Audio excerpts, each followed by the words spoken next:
Welcome to the Ripple of Change podcast, searching for our quadruple aim, where we highlight, celebrate, and extol others doing amazing things in healthcare and beyond. I'm Dr. Otten. You've heard me joke that I'm Dr. Rotten in some circles, but I guess it never gets old and tends to lighten up the mood, so I'll throw that in there. See, I already got a couple laughs, which is good. I am thrilled to be joined by not only two amazing physicians, but two people that I consider friends in the recent past. Rafe, I'm going to screw this up. Help me out. Just say it. Zaidi. He even told me it rhymes with Haiti, and I still screwed it up. And Mark Smiley, but we're going to leave that in there because it shows that we're all human beings and that we make mistakes and we're trying to do things better and improve as we go forward. Today's topic is the intersection of hope, healthcare, and housing.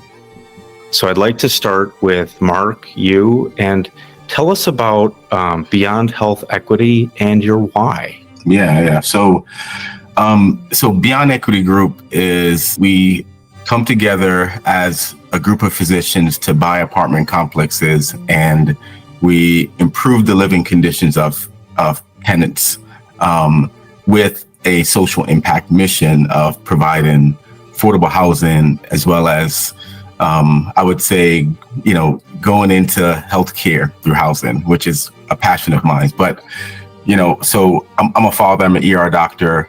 Why would an ER doctor do housing is the question. And so, I grew up, so I'm from Jamaica originally. I grew up in Brooklyn, New York, moved there for education, right? To have access to education. And when I moved there, it was interesting because we made just enough money where we could not afford government housing, but we didn't make enough money to afford quality housing.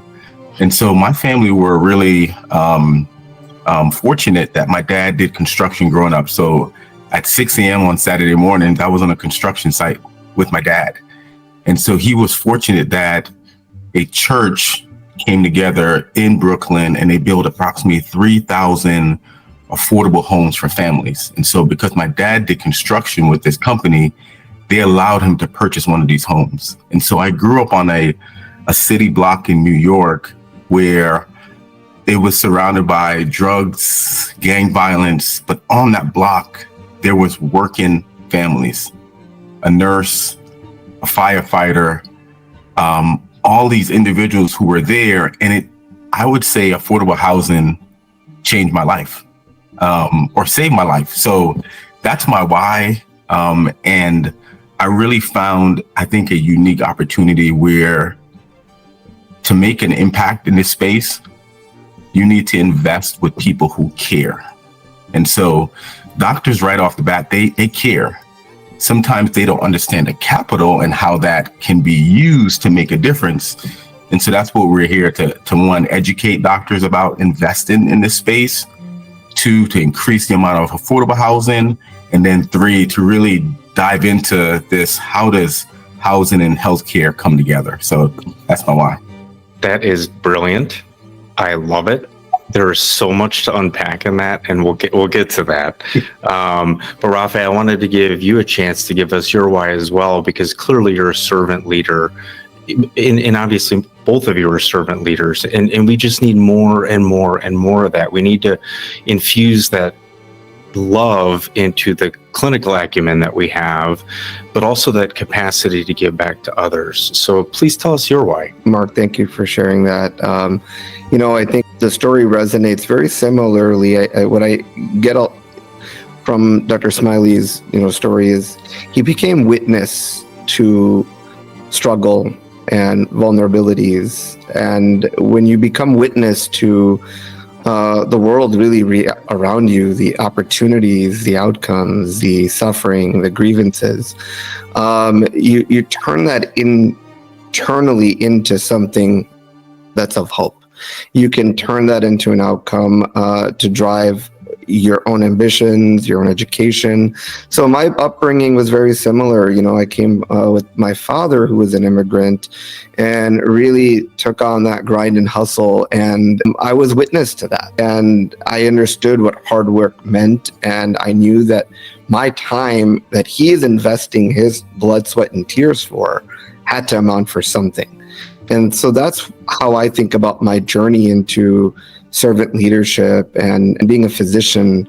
You know, I was at a conference one time giving a talk, and I asked a whole bunch of people about how many people here spent time, money, energy, effort, and sacrifice so much to earn the degree of being called a doctor. And almost everyone in the room raised their hand. But then I asked them, does anyone here know what the word doctor means? And none of them were able to raise their hand. We're talking about a group of about 300 physicians under one roof. I said, you sacrificed all of that and more that you don't even realize yet to earn the degree of a doctor. And the doctor comes from the Latin word docere, which means to teach. In my honest opinion, the teacher is the greatest servant leader of all. And so that's kind of where I am. I'm a family physician, born and raised in Chicago, work outside of Chicago, have a family of 4, a beautiful wife. And being in a system, you see the struggles of vulnerabilities all around you, not just of the system, but also of the patients navigating that system. So I've taken a mission of my own to say, listen, I need to stay embedded here, learn what I can, and be able to make a change so that folks can have a smoother journey in this life and hopefully not become victim to something negative, but rather be witness to something positive. I find myself getting more and more speechless as we record these, just because the content is so incredible, and it's hard to find the right words at times for how hard our colleagues are working to make a difference in their own capacity. And you two embody that spirit in to the nth degree, if you will. It warms my heart. I love this. I get so excited. You can always tell when I'm getting excited on these shows because I'm scooting up in my chair. It's a little fidgety. I'm at the office. It's squeaking more than I expected it to be doing. And so maybe we'll have to edit that out.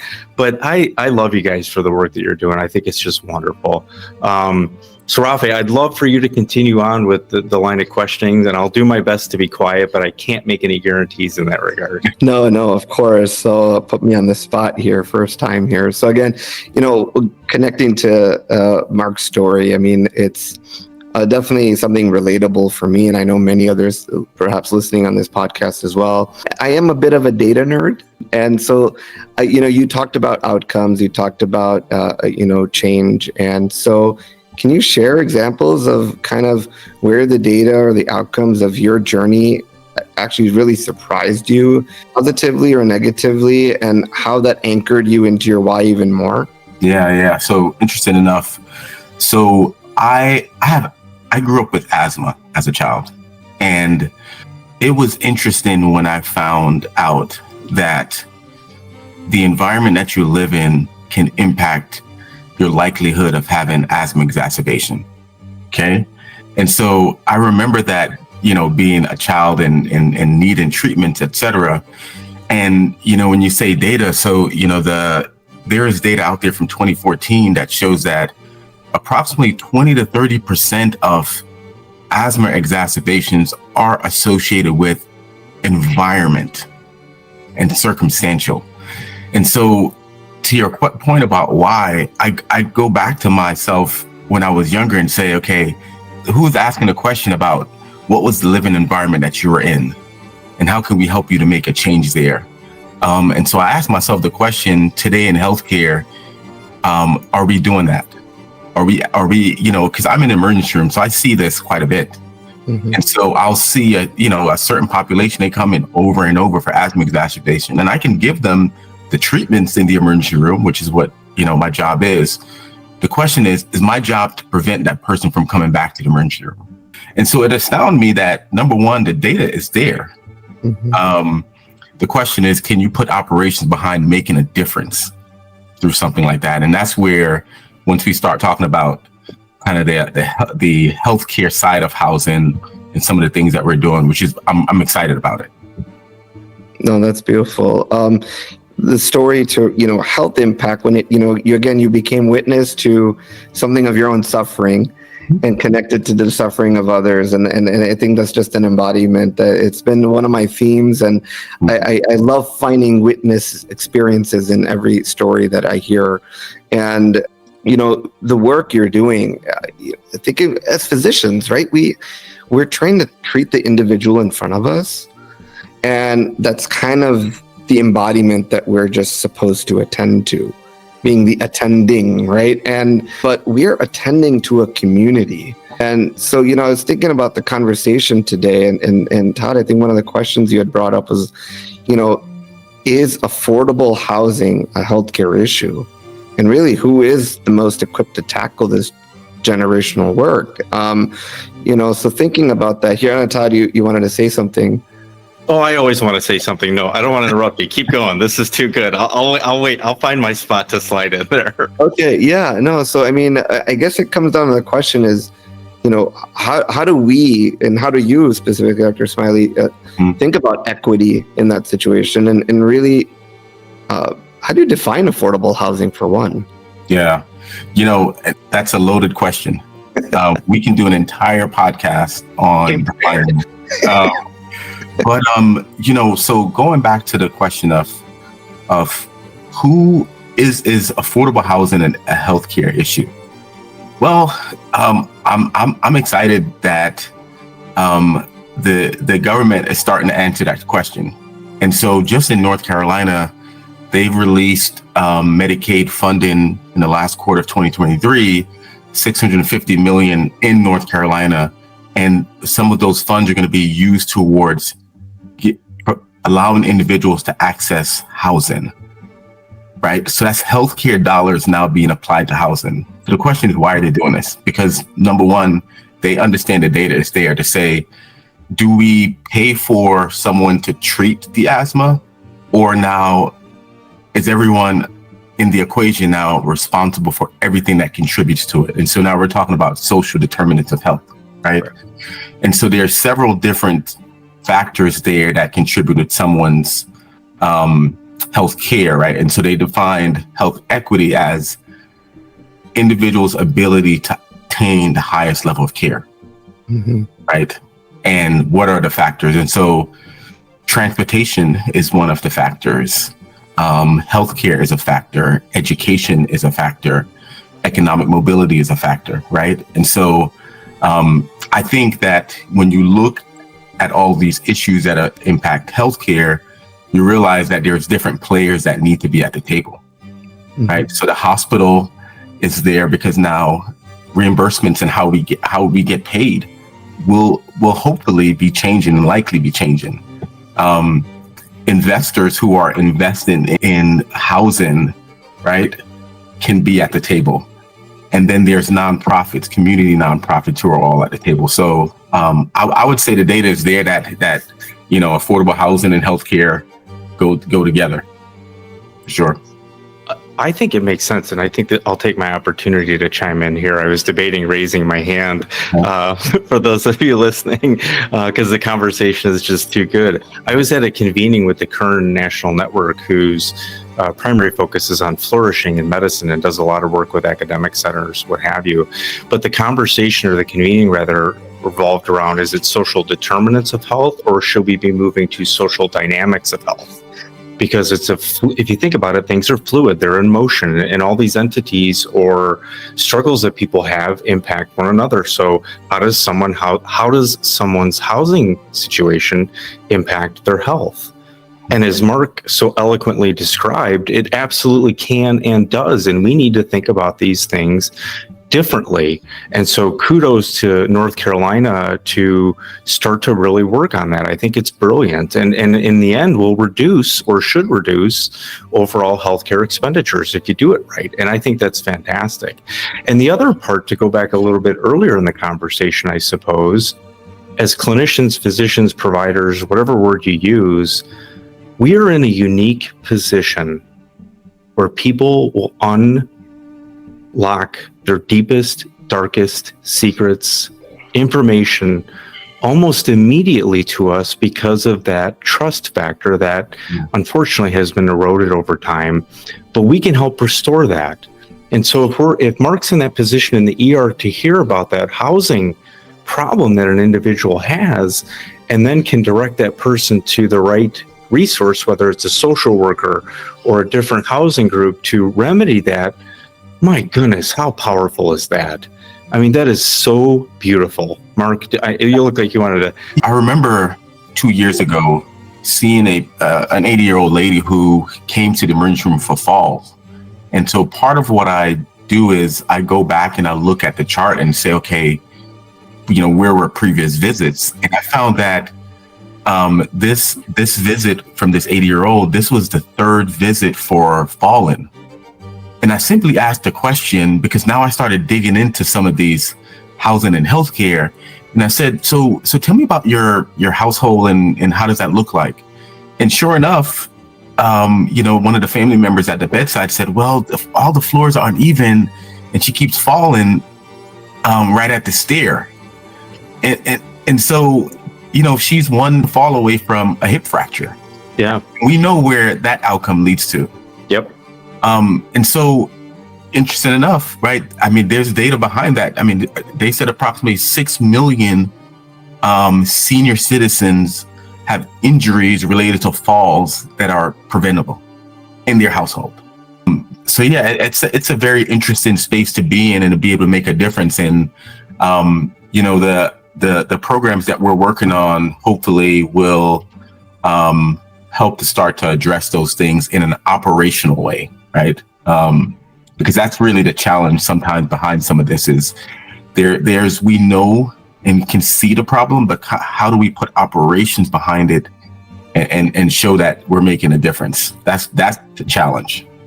And that often is a challenge in all aspects. And in the operation piece, I want to connect back to something that you said earlier about community and partnerships as well. And part of the operations is actually creating those unique partnerships within your community, whether it be health systems and other non-for-profits, religious entities and community centers. I'd love to hear kind of what Beyond Equity Group may be in unique partnership with, and how are you guys together tackling on some of the housing instability? Yeah. So Beyond Equity Group, we're a for-profit company with a social mission. Okay, so we buy apartment complexes with doctors. We give doctors great returns, right? Because I think that's one of the things. If doctors have enough passive income, right, I believe that, and we have the time, then we're going to do all these community things that we care about as well. And so that's one. But two, what we've done is we started a nonprofit arm to this for-profit company. It's called Beyond Housing. And what we are doing right now is we're launching a pilot program, should be started in the next 30 to 60 days, where we're going to do something unique. So we're working with a large hospital system right now to say, okay, when patients are treated at home-based care, and we look at their home and say, well, this person has a poor living environment, can we actually come in, repair certain things that are associated with health, and then track the data on the back end? And so that means going into someone's home and we're working with a community partner to fix the AC, to fix the stairs, to widen the entry to doors. And can we show the difference with falls, respiratory exacerbation on the back end? So we're really, really excited about that. And, I was talking to a nurse recently in the emergency room about launching this, and really excited. And she said, I said, hey, this year we're going to be able to do between maybe 8 to 10 homes where we're going to be doing actual repairs. And she asked an interesting question. She said, it sounds like you're going to have to turn down a lot of people. And, it sort of hit me that, wow, I mean, clearly the problem is large. But I was excited because, you know what, as physicians, let's start with one patient. Let's start with one. Let's build the operation, and then next year, hopefully we have 20 or 200. And so that's specifically what we're doing right now. And, I think ultimately when I tell my doctors about this, and one, you can invest in housing and get great returns, but know that you're working with a company that's in the community doing this. It's for me, this is a dream come true, to be honest. That's beautiful. I mean, what you're describing is basically a model that I'm not super familiar with, but I know of. It's called the anchor system, and that anchor system I've witnessed kind of take place with in the Chicagoland area, and a lot of the work that Rush has done in our underserved areas, and really embedding themselves within a community, anchoring themselves, and also allowing really the fruits of that community to come to continue to serve that same community, right? And kind of this anchor self-feeder system. And, yes, initially you might feel like you have to turn down people, but that one good experience that was gonna lead to a trickle effect of, hey, my other neighbor, hey, did you know that this person or my mother has this issue? And that's gonna feed to your business. That's gonna feed to your outcomes. And it always leads to a saying, I think it takes a founder to create a village, but it still takes a village to keep a village. Right. And so I see that here. That requires a lot of orchestration, a lot of symphony, a lot of rhythm in what you do in a community together. I'm just in awe. This is fascinating, like kind of how you're connecting, and the fact that you connected with a healthcare system to partner with you. That's a big feat. So and that was, and if I can share this quickly, so this started with me trying to do some of this on my own, right? There was a couple of years ago, a nurse understood that I invested in real estate, and I had used profits from a flip to be able to bring the church together and other community nonprofits to do some landscaping for an older individual. And so fast forward a few years, when someone was about to lose their home, she came to me and said, hey, listen, I feel like you're a creative guy. How can you help?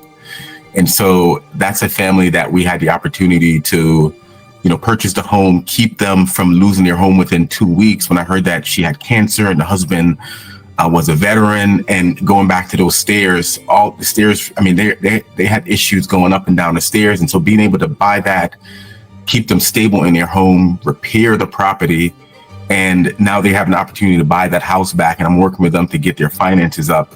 For me, it was like a turning point. But then I realized, I said, that's one home. There's a lot of moving parts here. And so how can I partner with doctors who want to invest? How can I partner with the health system? How can I find a nonprofit that will do these repairs and let's make a difference together? So absolutely. Well, and I think just to piggyback on this a little bit, as the two of you are talking, I'm just thinking about all the positive ripples that can be created from doing this. Mark is one, and his partners is another, and the patient, and all of a sudden you're creating these waves of positive change that have yet to be determined. And I am awestruck at stuff like this, because it just inspires. Who's to say who's getting inspired by this to take this to the next level and to scale this? And we're talking about the opportunity for not just a couple people to benefit from a project like this, but possibly thousands and maybe more. And it's just beautiful. I'm going to take this opportunity, actually, since my mouth is open and words are coming out, to do a Ripple Challenge question. And I'm going to go back to the conversation that was going on as I showed up late to my own podcast. And these two gentlemen were so gracious to carry on without me. I think we could have recorded that and probably just substituted it. So the Ripple Challenge questions, there's no rules to this. I'm just going to throw it out there and look for a response. And Rafe, I think we're going to have you go first on this one. All right. Okay. So buckle up. Football or football? Ooh. I would say football. Any particular reason why? Actually, it connects to a story I just shared earlier this morning. This past, my son started playing soccer, and we've been trying a whole bunch of sports. And so I often kid with him about, calling it football versus soccer. And we were actually at Soldier Field this Sunday watching Messi play Argentina and Ecuador. So we took my son to his first soccer game at Soldier Field just this last Sunday. So that was a great experience, and he said something to me that was a proud dad moment that I'm sharing like with everyone, like a badge of honor today. It's, he's 11 years old, and he said, I never thought I could sit 90 minutes in a very uncomfortable chair and have the best time of my life. And I was just like, wow. Like, I mean, but look at how his awareness was, but then his attitude was, and for him to actually express it, that was just probably even on the cherry on top of the dad moment that was there. So that was great. Love it. That is beautiful. And I got to know, how full was the stadium? Ooh, I want to say me and my brother were sitting next to each other too, and estimating. I think they had about 75% full. It's a huge stadium. Yeah, that's pretty. That is cool. Yeah, I'll share some pictures with you later. Good stuff. Good stuff. And how about you, Mark? What would you say? So, man, this is interesting. I would say football. So I went to I grew up playing basketball in New York, right? We didn't have a lot of grass fields in Brooklyn. So basketball was it. But then I went to med school at the University of Pittsburgh. Pittsburgh Steelers won their championship game in 2007. And if you talk about a town that loves their team, everything stops. If you're at the airport, I don't think there's a flight leaving when that game is on. And so I got wrapped up into football, and I'm a big Steelers fan since then. That is fantastic. And I'll finish with I love both. I love watching, the NFL and that kind of thing, but football is in my heart, in my blood. I still play in the old man league. My kids play, and go Gunners. We'll leave it at that. So back to the conversation. Rafe, did you have additional questions you wanted to ask, or maybe Mark, you want to flip the script and ask us questions here? Yeah. No, I think, it comes back to the question, who is responsible for healthcare and housing, and how do you see, like, who does it start with? That's really the question I always ask myself. And then how do you make it sustainable, right? For example, so I think you need to have capital and you need to have care. If you put yourself around things that you care about, but there's no the finances in behind it, it's not sustainable. Mm-hmm. And then, but if you put something where it's all about finances and no one cares, then does it really matter maybe in the long run? And so the question is, like, who is responsible, in your opinion, for making these differences? Like, someone has to run point on a basketball team, right? That's what I was at. Is it the government? Is it healthcare? Is it doctors? Who is it? I mean, I can take that one here. I mean, I thought I had a chance to think about this, and I do think it's the responsibility of healthcare. And the reason I'm going to say that in a specific order is because healthcare is also where an opportunity of utilizing capital is. It also has leverage with government and policy. If I put policy and government first, that it's a street that doesn't usually come this way. It's a street that usually works that way, where you create that leverage, right? So I think when you get the right group of people with the right amount of power and mission and vision together to advocate and lobby and policy, that's when change starts to happen. And that's where, connecting back to all the SDOH work coming back in now, back into the healthcare community. So I think it starts with us as doctors.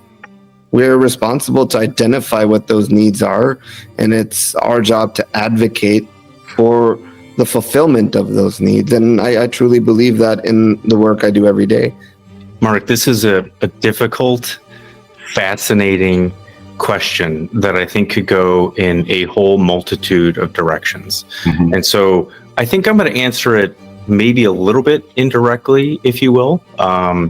Clearly, I'm a big believer in our quadruple aim, which is, in my mind, an elevation of the quadruple aim to really more the quintuple aim, with that health equity piece included in there. And Joshua, my co-author, and I were very intentional about using the word "our" in front of it, because we're all part of the healthcare system. Mm-hmm. We're all human beings. And the inequities that exist in this country are, I'm not sure what the right word is, but they're hard to witness on a regular basis. And we all need to play our part in turning that around on so many levels. And I'm going to continue on for a second. I recently had the blessing to be at the Doctors for America National Leadership Conference. And you talk about an amazing group of individuals that have the love and the capacity and the leadership skills to potentially do some of these things. It was incredible to watch. And so I guess in the end, the way we've done it in the past hasn't worked so great on a large scale. And maybe it's time that more physicians get into those leadership positions to start to drive the bus. Because I don't know about the two of you, but I certainly went into healthcare to help other people. And I think the vast majority of our colleagues did too. So with that, I'll probably get off my soapbox a little bit. So I think I answered the question, but maybe in a circuitous sort of way, if you will. But this has been just great. And you know what? Honestly, this is probably a good point. We chatted for a good 30 minutes, and that's kind of my window to say, okay, Todd, we can't talk for 3 hours here. And this is such a rich discussion, and you can just see the emotion on everyone's faces as we talk about this, and that's just as important. So perhaps an opportunity for the both of you to offer one more thought, pearl of wisdom, perhaps an insight, and without a doubt, on top of that, how can people get a hold of you? How can they reach out to you? What are your websites? That sort of thing. So Mark, why don't you go first in that regard, and then we'll turn it over to Rafe. Yeah, no, again, I appreciate, being on the podcast and being able to share something that's been on my heart for a really long time. Finding the opportunity to make a difference for physicians to be able to invest in housing and make great returns for their families. But then again, have through our mission, have an impact on their patients in the community is something, like I said, I absolutely love, and I love the space, and I feel like everyone wins at the table, right? How many spaces in the world that you find where everyone can win? And so I think this is it. But so, our website is beyondequitygroup.com. We want to educate doctors because, again, I said we care. Let's give you some education about how you can put your capital to invest. And then on the mission side, we, in the next few months, we're going to be releasing hopefully a really big fund that we're going to be putting together. So follow us on Facebook and LinkedIn, and we'll notify folks about that, but primarily through our website, beyondequitygroup.com. Again, thank you for having us here, Todd. I mean, you really are creating a ripple by making these connections with individuals that are finding even stronger connections. And I think the relationship will continue. So again, thank you for that. One little message I have is basically equity to me means transcending above the societal construct and connecting back to humanitarian work and what it means to being on the same playing field as humans. And so again, the ripple of change is vast. With humans are the most interconnected species on the planet. As far as how you get a hold of me and where you'll find me in my thoughts are usually LinkedIn. I'm quite active on LinkedIn. I try to post once a week. I also work for a non-for-profit healthcare organization, so you can always Google me at Dr. Rafe Zaidi and find the associations that I'm working for. But LinkedIn is really where you'll be able to connect with me, send me a message. I'll be more than happy to chit-chat and share opportunities where I like to get on my own soapbox. So. But again, no, thank you so much. This was great. And Mark, I think we're going to connect sometime later this week. Yeah, absolutely. Thank you, guys. This is beautiful. And so, this is I realized that I wasn't fully prepared because I'm not in my normal abode here doing this podcast. I'm at my part-time employer. But Oh man, I just want to keep going with this podcast, but I realize that time is not an infinite resource, so we're going to cut it off. If you have trouble getting hold of either one of these wonderful individuals, please, you can reach out to myself as well. I'm on LinkedIn. And for the book, it's ourquadrupleaim.com. And normally this is where I hold up a copy of the book, but I totally forgot to do that. So I'm holding up a business card. Anyways, we'll leave it with this. What positive ripple of change will you create today? Grab your copy today. Ripple of Change is available in hard, soft, and ebook formats. More information at www.ourquadrupleaim.com. Thanks for listening, and let's turn ripples into waves of lasting change. Stay tuned to this podcast as we search for examples of our quadruple aim.